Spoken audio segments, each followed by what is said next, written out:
Domestic violence campaigners have called on civil courts to take much more care in protecting the location of vulnerable victims who fled their abuser.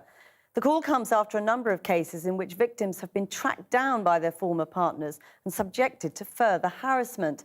An investigation for this programme has discovered that some lawyers are advising their clients not to seek injunctions because of the danger that their former partner will be given their new address.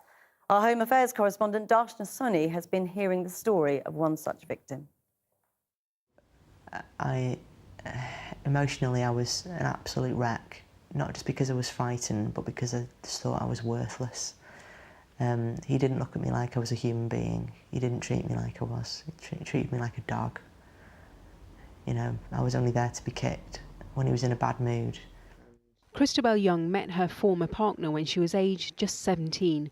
I lived with him for about 8 years. He was emotionally controlling to begin with, and that ended in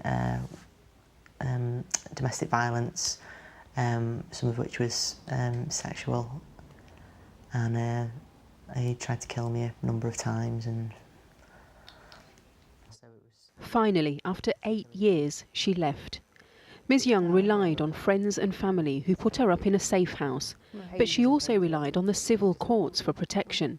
Her ex knew her place of work, knew where her parents lived. He'd regularly turn up and threaten her. You know, he'd attacked me in the street before then and when I was in my car. So. The one thing her former partner didn't know was her address. Until it was revealed to him by the very court she had turned to for protection. We went to court to get the non-molestation order. For my protection, to keep him away from me.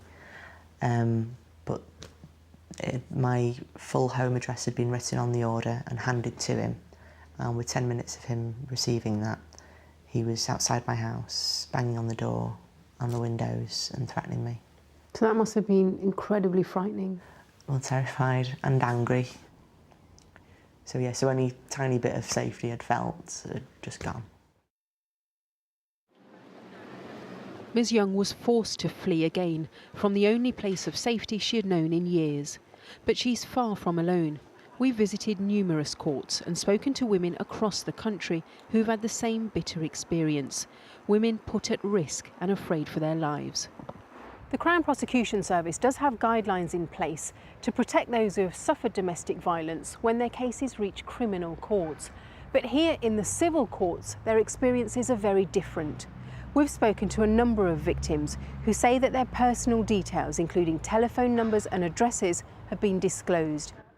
There's worrying evidence that some violent abusers are purposely bringing civil court proceedings as a way of finding out their ex's contact details.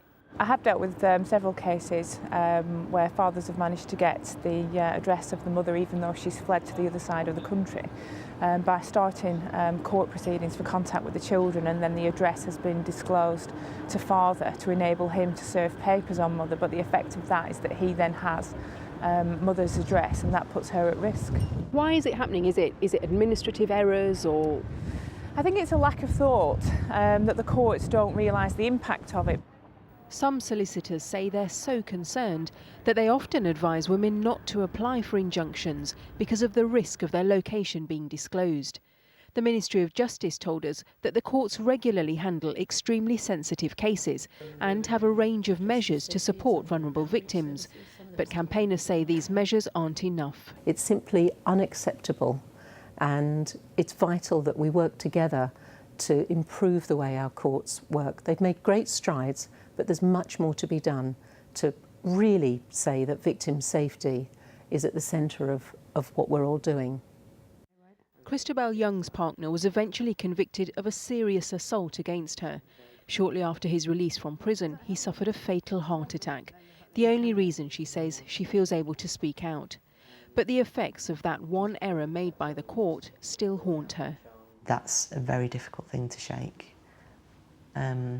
Still now it's a difficult thing to tell myself that perhaps I am worth a bit of safety.